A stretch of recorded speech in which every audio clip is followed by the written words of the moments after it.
someone had a question around, I want to start my own work, but I'm not confident enough to start. I do have all these questions about how do I handle things on my own, clients. What would you say, or some things that could reframe what she's thinking about starting her own business? If you have a pen and paper at home or a sticky note, please grab it. And I want you to write this statement on it and put it somewhere where you can see it, because this question will really help you break big things down small to be bite-sized. The question I want you to write down is, what is the easiest, fastest, and smallest way that I can test this?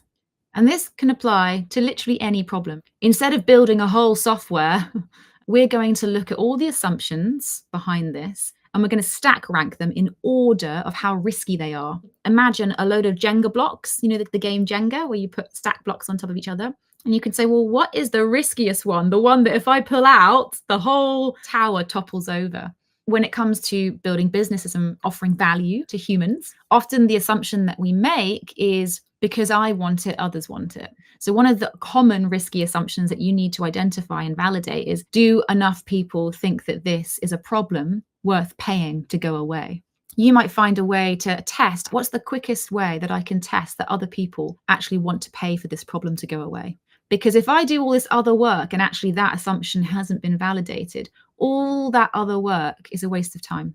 And we want to avoid that. We want to optimize that. A very good example of this is the Dropbox. So when Dropbox first came out, instead of building a software and putting it out on the market and seeing if people buy it, they just put a landing page up, a website, and they said, look, this is our idea. They created a vision video. And this was a very small cost, this creating this short, quick video to inspire people. And then people signed up their email addresses. And because so many people signed up, it allowed them to identify that this was actually something that people wanted to get behind. And you haven't done any upfront manufacturing or spending endless hours creating something that nobody wants. So hopefully this tactic and this little sticky note can save you a lot of time and money and give you the confidence you need to move forward on that business idea that you're excited about.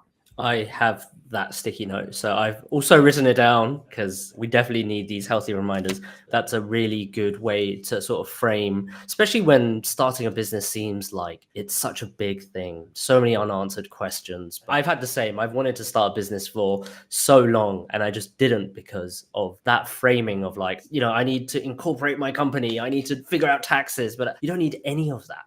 The internet is a wonderful place to test ideas. As a practicer of this, you know, you want to practice what you preach, right? But I want to be honest with you and say I've gone off myself because we fall into ego and we think, oh, but I want people to know that this looks good. And so I want to encourage you all, as you will fall into that, but you just need to catch yourself and come back and say, wait, this is my ego talking. I want to look good. And I'm making this idea about me. And actually, it's not about you. It's about, is this something big enough problem for them to be willing to pay?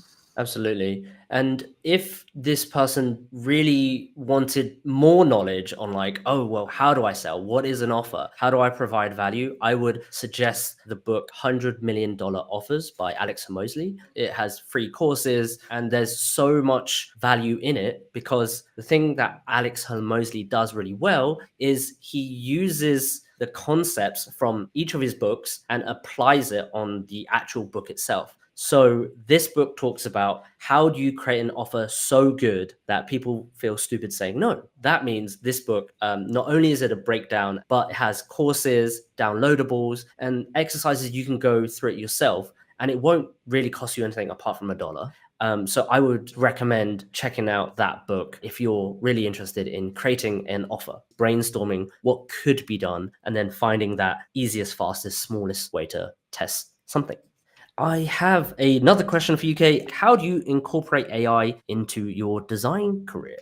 Sorry, I was on mute. I just said, good question. I think everyone's asking themselves that right now, aren't they? We can think about it from a design perspective. When you see a new snazzy technology in your company, it's quite tempting to just throw the technology at it. But we all know as user-centered designers that we need to be taking care of some kind of user need. There needs to be some kind of problem or opportunity that we're addressing. And when we just throw technology in people's faces when they don't really want it or know how to apply it, it's a bit useless. You know, many products that have come and gone.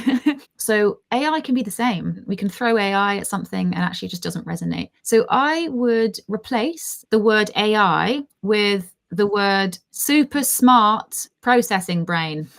It's not as catchy, I'll give you that. It's a bit long, but it'll help you to think about what are the types of jobs to be done. When you apply a super smart processing brain, it can assimilate and summarize information really quickly. It can connect different elements and bring them together. It can speed up synthesis. It can calculate.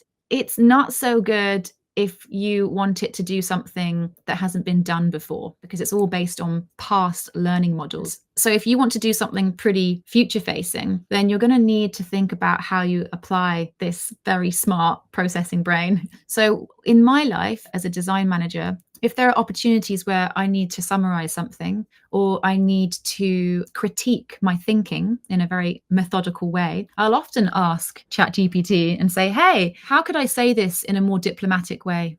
Or I might say, hey, this is a list of criteria that I need to meet. Can you show me where this paragraph falls short of that criteria? So this is something that I would have to do anyway, but it's speeding me up. I wouldn't ask it something like, can you give me some top ethical concerns around this issue? I might do for fun, but I know that there'll be big holes in that because the processing data has years of systemic racism, white supremacy. It's got lots of flaws baked into it.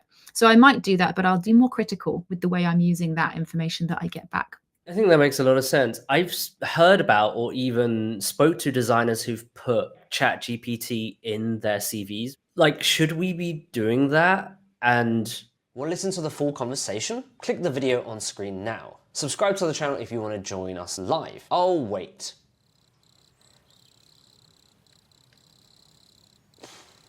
Okay, fine, you don't have to join us for the live stream, but if you like stuff like this, then click that subscribe button. I'll see you on the inside. Bye!